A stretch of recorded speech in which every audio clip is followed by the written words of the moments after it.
Hey guys, welcome back to my channel. This is your co-maker Vaishnavi Anniyasaya Cholan Vaishnavi Raghu Amnida. As you can read by the title, I'm gonna say you the culture shocks I faced as an Indian in South Korea.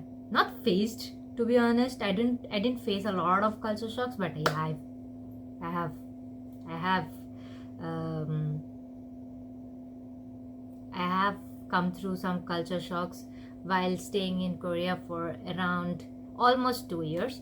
So the best one is for the last. I mean, many know, but yeah, I'm just gonna as when I was doing a live 2 days ago, and many people were like, "What would you have faced?" and what. So all of a sudden, someone have suggested culture shock. So I was like, "Let's make a video about it." So with no further ado, let's go. Okay, the first one I'm gonna say is people mind their own business. People are too independent themselves. Even if you're in India, back in India, if you go somewhere and if you like randomly, if something falls or someone picks up, then people start talking and everyone becomes a warm, friendly nature over there. Even if you go to a sabji mandi and everything, it just becomes very warm, friendly, like a how do I say, like people, strangers talk to you, like they talk as a family and they'll be like, beta tumhara ye kab hai, wo kab hai, and everything. But here people don't talk. People are very quiet towards strangers. If something by mistake, if they hit each hit, for example, if I'm walking and someone hit me by mistakenly, they'll say Chasamida and they'll go, and nothing else. They won't do anything else. People are so quiet and people are so independent towards themselves. Second one, for me, is like food culture. You people think back in India, when Korea started getting popular, like there were a lot of restaurants introducing Korean menu, Korean ramen, Korean this, Korean that. In India I've seen a lot. Even there are Korean ramens, which we even when I ate the India's Korean menu, it is really spicy. I swear it's really spicy, and which I cannot tolerate.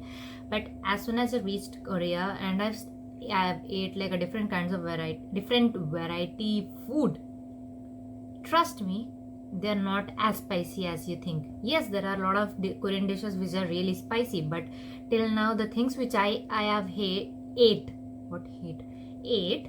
all are not spicy. It's just bearable. It's like, okay, a normal basic Indian can eat it. Yeah, the other country like European people and the US people cannot eat because they are not habituated to that much spice level, so they feel Korean food are very spicy, but I swear it's not spicy. And the chips here are sweet too.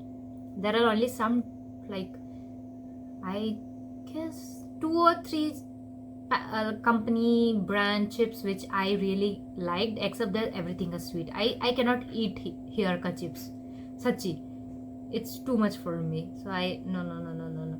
And if you're a vegetarian or a Muslim friend, like halal, it's difficult. Of course, there are halal foods growing here and there. Especially if you go to Myeongdong, Itaewon, there are a lot of halal food and everything. But if you go to some other places, it's really difficult to find halal food. And vegetarian, my vegan friends, everything has pork. You literally have to turn the packets of bakery stuff or like chips or something. You have to turn and see if there are things written like sogogi is beef and vejigogi is pork, so you have to be very careful. And if you go and ask yache kimbap, like the kimbap roll, and there's yache is like vegetable kimbap, but of course there's gonna be ham. That's the vegetable known thing here, so be careful about the food if you're coming to Korea. Next, third one is language barrier for sure.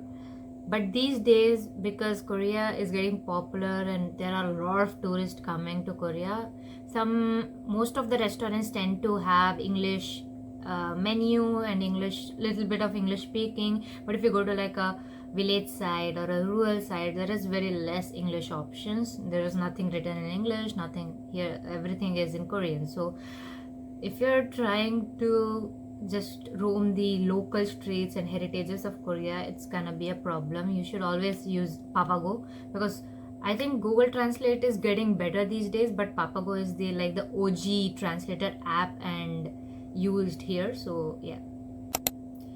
Fourth one is the cleanliness. I swear, when I've come from India, I knew Korea was very clean and everything, but it's really clean. I mean, of course, there are places when, like near clubs and bars, there is very too much dirty spits. People, I thought India would only spit, like the people who spit on the roads, but here they spit a lot. I swear, they spit a lot. In random places you'll find spit on the road. So that is one culture shock to me. I thought it's clean, but leaving those clubs and pubs and those sites, the places are really clean. And what's one story is like, after staying in Korea, as you all know, in January I have come back to India for a month for in my vacation. When I came, I wore my Nikes from here, which were clean. Like, I used them for 6 months before coming to India, and it was clean. There was no dust around the the shoe thing, whatever, I don't know what it is called. But as soon as I reached India and used those shoes, I barely went out from my house for like 4 to 5 times.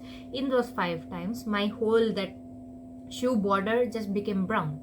It's that much of a difference. Here the roads are really clean, and they like sweepers clean a lot, and there is a machines going on every night to clean the roads and everything. So the cleanliness is top notch, but there will be spits on the street because you cannot find garbage bins on the roads like back in India or anywhere. It's kind of messy at times, and there are a lot of people like at Myeongdong Street and everything. It just gets a little bit messier, but otherwise the real roads are really clean, top notch. Fifth one, the beauty standards and the cleanliness of a sole person, because Koreans don't smell. Yes, the body odor, like 90% of the Koreans don't smell. So we don't have deodorants here, like especially they're like deodorant stuffs they don't sell here. If you want deodorants please bring it from your hometowns or like home countries, because they don't sell a lot of deodorants. You won't find any options in deodorants. So yeah, like, and about the skincare, I swear I have seen very old aged ladies and their skin literally shines more perfect. Like, it's just glass skin. I don't know how much maintenance they do. I don't do anything. Like toner, serum, done. I am done. I'm done with that skincare. I cannot put a lot of money in my skincare. I don't know. I cannot afford a lot of skincare. But yeah, here people are too much into their skincare, and of course, because of that, their skin is glowing and they don't look aged. They look, if I see a 40-year-old woman, she looks like a 30 or a 28 or something. Yeah, that's why. Now, sixth or fifth, I don't remember, but I'm gonna say you guys, study pressure. There's a lot of study pressure. People study here like crazy. They party, they also study. Like, it's crazy. If you see when it's midterm or the final term, there won't be a single person in a lane or something. Especially in my university, everyone sits in that library. Everyone. There are like 3 study rooms, and the study rooms are full. And literally in midterm, like, I used to go to study because I need to save electricity here, so I go there and study. So every single seating is booked. My first study room consists around 300 people. Like, it can bear 300 people, and it's full. Second study room, full. Outside, full. So people study a lot, like especially when it is near midterm and it's final. I don't know, they just become the study insects. Too much. Sixth or seventh, how many did I speak? There are n number of things which you should know when you're coming to Korea, especially when you're using your public spaces and public transport. Pin drop silence, except there are some people, of course, who just make noise and everything, but there is pin drop silence in subway or buses and everything. If you eat, it's a problem. Of course, they're gonna ban you from subway, or like the police is coming on and take you. If you eat inside the subway, anything to be eaten, it should be done while waiting for the subway. And if you go inside a bus or a subway, you should not. I mean, I've seen it's pin drop silence. Everyone has their earphones, or everyone just keeps quiet and sees their phone, and everyone is on their phone or sleeps or does something. if someone starts speaking, everyone looks at them like, bro, what are you doing? That kind of environment it becomes. So I would suggest, if you guys coming to Korea and gonna stay in Korea for further, please don't speak in public transports or public spaces. If you see, yeah, there are a lot of people speaking, then you can start speaking, but no, not in buses and subways. There was a time when I was like literally speaking with my friend outside the gate of bus, and I was just walking in. I was like, yeah, I was doing this, and the bus driver like, don't speak, no speaking. Yes, I like that. So that is Samvida. So that's what it happens. Eighth one, you cannot speak informally to any person. If you're talking to a elderly person, you should use the honorifics and everything. If you don't speak in a honorific or a formal way, they're gonna literally pick a fight over there, because honorifics are really important here. It's a small one, but yeah, it's a culture shock. Not a culture shock, even India, everyone uses honorifics for the parents and everything, but not everywhere. But this is a country where you have to use honorifics a lot, and there are different honorifics according to the level and the status. So yeah. Ninth one, this is a thing in Korea. Dating culture is very, very common. Like blind datings culture is very common. Everywhere you go, there are couples. Everywhere you go, there are couples. If you're not dating, or if you're single, you're gonna feel very single for a second. Not for a second, for the whole place whenever you're going. Until unless if you're going single, you're gonna face a lot of depression slaps on your face, like, I'm single, I don't have any person beside me, I don't have a boyfriend or a girlfriend. It just feels so overwhelming and overstimulating yourself, because everywhere there are couples holding each other's hand, being cute, lovey-dovey and everything, but there is no PDA is same like kind of thing in Korea. 10th one, there is this thing, culture cafe. I swear, cafe culture, I swear, in a street there will be around 5 back-to-back coffee shops, cafes. There are a lot of cafes. I'm a cafe person, I study in cafes. I'm not gonna say it's just a shock. I've never found, back in India, back in my hometown, I've never seen back-to-back cafes in like line. Like there are like 5 to 6 cafes. You can just, if you don't find a place or your favorite thing in one cafe, you can just go to another cafe. There are a lot of cafes in Korea. Like, trust me, every next shop will be cafe, and it's a good thing for girlies who like coffee and studying in coffee. That's me, so I just love studying in cafes. And the cafes here, most of them allow you to study for a long time. If you're sitting for 6 hours, they're not gonna say anything, until unless there are some cafes who say like, this is the limit, you have to move, then you have to move out. Yeah. 11th one, I've heard like many people saying there is racism and there is ignorance and everything. Ignorance, I too felt at times, because being an Asian, sometimes people help more towards the European and the US. I don't know, it's my thing, please don't cancel me for this. I think there are a lot of this thing, like if you're Asian, they won't help you a lot, because just do yourself. And if it's a European or if it's a States person, of course there's a lot of help at times because of the color. I'm an Asian, they know I'm an Asian, so they won't care that much. But for me, in the span of 2 years, I didn't face anything till now. Everyone who have spoke, they have helped me, and they have always said good things about my this thing. First and foremost, okay, I look so bad, but yeah, my eyebrows are thick. This is nothing like a color or something, but these are my like natural eyebrows. My eyebrows are so thick and my eyes are big, so everyone, like even my teammates and my subjects or something, they all say like, I have a big eye, my eyebrows and eyelashes are so big and everything. They complimented me every time for my skin, for my beauty, for my dressing. So till now I didn't face any subtle racism till now, but there are people might facing.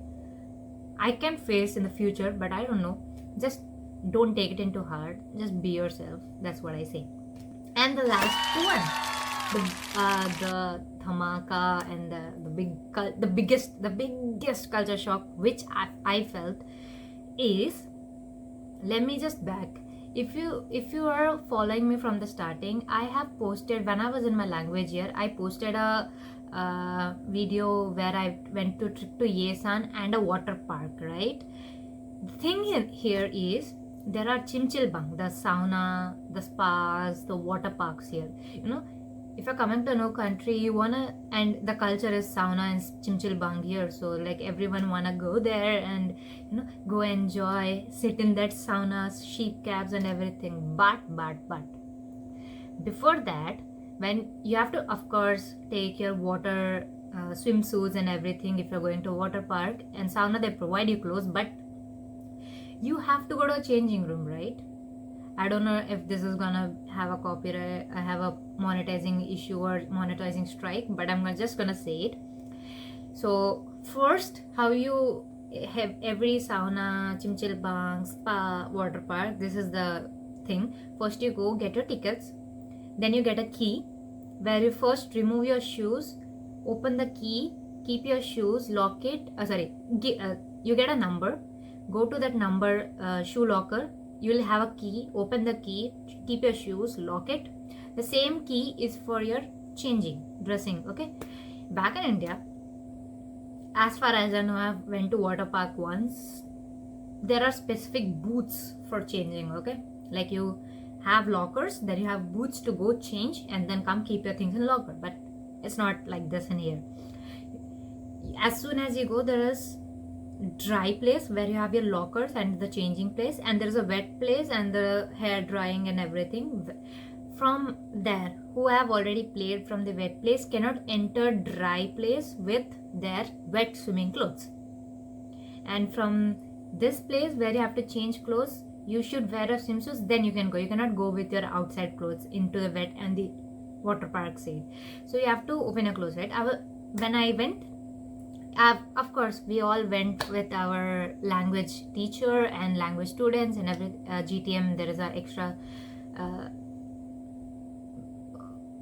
foreign group where we all went. So our professor already said us the rules and everything, that there this and that. We were like, okay. I thought there would be separate booths for changing and everything, but no, it wasn't. It wasn't the case. As soon as you go, I just opened my locker and just kept my bag. I was not I just had my, already, because I was wearing a jumpsuit, I just had my swim half lower already worn inside. So I just took and just all of us, I sat down and just got up, but to see there were people naked, my eyes were like literally, my eyes just shut, because I've never seen other persons, like, of course there's male and female in a very different size, but I've never seen other female being naked before me. That was stranger. Then when I just saw, there are every other, I know it's not in India or some like other neighboring countries, but there are a lot of, this is common in very other countries, but it's a really big culture shock for me. I was so shocked, I got so over humbled, like I just shut my eyes down and kept my head down. Then it hit I got realized that my professor said they're gonna change in that way, and me and my other sisters whom with I went, three of them were Muslim. I don't know how they felt, but I just felt like, oh my god, this is too much. Like, everyone is naked, you're coming naked from the wet side and you're going like you have to change. That's the biggest culture shock. I cannot speak more, but yeah, this is what you're gonna face, the biggest culture shock if you're coming from countries like India and everything. So if you're okay with that, then you're very good to go to sauna and everything. But if you're not okay also, but that is the rule, you have to change and go like that, you have to come.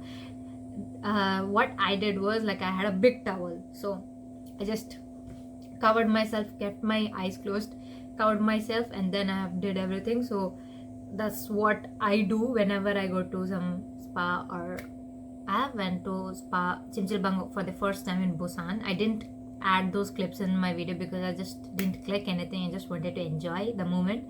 And waterpark once. So yeah, the first time when I went, this was the culture shock. Yet I had a big towel because my mom habituated me with having a big towel with me everywhere when I go to some wet places. So I did have it. So next time I took, and also I took a, you know, the beach bag kind of thing inside where there are towels, and I just took it inside. We can take that inside. So if you're not losing it, well and good. If you're losing it, then well, I have to change outside again. So I took it with my towels and everything. So when they said like you have to change, so I went. Thankfully there were extra washrooms in the side, so I just went inside, got changed and everything. Yeah, this is what happens. So I hope you guys be careful about this. This is the biggest culture shock I faced. Okay, this was a small talk podcast slash vlog and knowing more about Korea and its culture shocks. If you like this kind of videos and more about Korea, hope you like it, share it, and subscribe for more Korea content vlogs and the talks and GK stuff and everything. Okay, bye bye.